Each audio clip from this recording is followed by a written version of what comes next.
Vizag railway zone వివాదంపై Visakha collector clarity ఇచ్చారు. జనవరి 2నే భూమిని సిద్ధం చేశామని చెప్తున్నారు విశాఖ కలెక్టర్.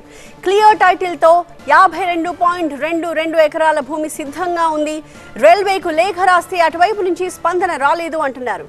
ఫెన్సింగ్ వేసి మరి భూమి రెడీగా ఉంచామని చెప్పి విశాఖ కలెక్టర్ చెప్తున్నారు.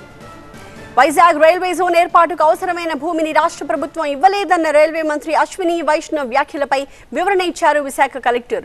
టీవీ9తో ప్రత్యేకంగా మాట్లాడిన కలెక్టర్ జోన్కి అవసరమైన భూమిని జనవరి 2నే తాము సిద్ధం చేశామని చెప్పారు. అయితే భూమి కేటాయింపుపై ఎక్కడ వివాదం నెలకొందో దానికి సంబంధించిన మరిన్ని డీటెయిల్స్ మా బ్యూరో చీఫ్ ఈశ్వర్ అందిస్తారు. విశాఖ జిల్లా కలెక్టర్ ప్రస్తుతం అంతా ఉన్నారు. సార్, ప్రధానంగా ఆ ల్యాండ్ ఏదైతే రైల్వేకి అప్పగించినందువల్లే జోన్ ఏర్పాటు ఆలస్యం అవుతుందంటూ నిన్న పార్లమెంట్లో కేంద్ర రైల్వే మంత్రి ప్రకటన చేయడం జరిగింది. కానీ మన వర్షన్ ఏంటి సార్ దానికి? దీనికి సంబంధించి మనకు లాస్ట్ మంత్ డిసెంబర్లో చీఫ్ సెక్రటరీ గారు కలెక్టర్కి అలాగే జీవీఎంసీ కమిషనర్కి రైల్వే అఫీషియల్స్కి ఒక మీటింగ్ కూడా పెట్టడం జరిగింది. సో దాని తర్వాత దాని మీద ఉన్న చిన్న చిన్న ఇష్యూస్ ఏవైతే ఉన్నాయో అవి మేము డిసెంబర్ ఎండింగ్లో పరిష్కరించేసాం. పరిష్కరించిన తర్వాత మనము ముజఫర్నగర్లో సర్వే నెంబర్ అంటే ఓల్డ్ సర్వే నెంబర్ 26లో 52.22 ఎకరాలకు సంబంధించి జీవీఎంసీ కమిషనర్ గారు జనవరి 2వ తారీఖునే లెటర్ రాశారు.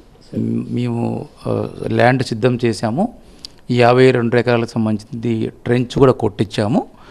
సో మీరు ఇమీడియట్గా ఈ ల్యాండ్ హ్యాండ్ ఓవర్ చేసుకోవడానికి మీరు ఇన్ఫార్మల్గా మీరు మనుషుల్ని దీనికి పంపించండి అని చెప్పేసి. సో లెటర్ కాపీ కూడా మన దగ్గర ఉంది. ఇన్ఫ్యాక్ట్ రైల్వే అథారిటీస్ కూడా అది పంపించాము. ఆ తర్వాత కూడా కనీసం ఒక 5-6 టైమ్స్ వాళ్ళకి కాల్ చేసి కూడా ఇన్ఫర్మేషన్ ఇచ్చాము దీనికి సంబంధించి. ఐ థింక్ అక్కడ నుంచి సమ్ డిలే హ్యాపెండ్ రైల్వేస్ తరఫు నుంచి. బట్ అదర్వైజ్ రాష్ట్ర ప్రభుత్వం నుంచి ఏ లోపం లేదు, ఏ పొరపాటు లేదు. ఇది ఇష్యూ మాకు ఎస్కలేట్ అయిన తర్వాత సిఎస్ గారి మీటింగ్ తర్వాత ఇది వెంటనే మేము స్పందించేసి 1 మంత్ బ్యాక్ లెటర్ ఇచ్చాం. సో ఇన్ఫ్యాక్ట్ ఈ క్షణం కూడా రెడీ. కోర్స్ అది పొలిటికల్కి సంబంధించిన స్టేట్మెంట్ అయినా అధికారులకు సంబంధించి కూడా కొంత ఆలస్యమైందేమో అన్న ఒక వివాదం అయితే నడుస్తుంది. అంటే బేసికల్గా అంటే దీని మీద ల్యాండ్ మీద ఏ వివాదాలు లేదండి. సో అంతకుముందు ఫర్ సర్టన్ ఇష్యూస్ కొద్ది ప్రొలాంగ్ అయ్యిండొచ్చేమో కానీ బట్ సబ్సిక్వెంట్లీ సిఎస్ గారు మీటింగ్ పెట్టిన తర్వాత అందరూ రెస్పాండ్ అయ్యారు. ల్యాండ్ హ్యాండ్ ఓవర్ చేయడానికి లెటర్ కూడా రాసాము. 1 మంత్ అయింది.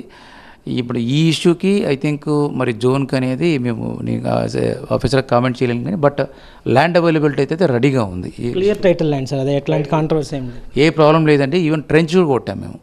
వీళ్ళు డిమార్కేట్ చేసుకుంటూ రేపు ఇష్యూస్ రాకుండా ట్రెంచ్ కూడా కొట్టేసి రెడీగా పెట్టాము. క్లియరెన్స్ ఎవ్రీథింగ్ రెడీగా ఉంది. ఈ క్షణం కూడా చేస్తాం. ఈ క్షణం కూడా అలా నిన్న కూడా డిఆర్ఎం గారితో కూడా మేము మాట్లాడడం జరిగింది. We are ready. సో మొత్తానికి ఈ వివాదం మళ్ళీ మరొకసారి ఫ్లేరప్ అయ్యే అవకాశం ఉంది. దీని మీద సౌత్ కోస్ట్ జోన్ వేదికగా 2 ప్రభుత్వాల మధ్య, కేంద్ర రాష్ట్ర ప్రభుత్వాల మధ్య మళ్ళీ ఒక రాజకీయ వివాదం నడిచే అవకాశం చాలా స్పష్టంగా కనిపిస్తుంది. కెమెరా పర్సన్ భాస్కర్తో ఈశ్వర్, టీవీ9 వైజాగ్ కలెక్టరేట్ నుంచి.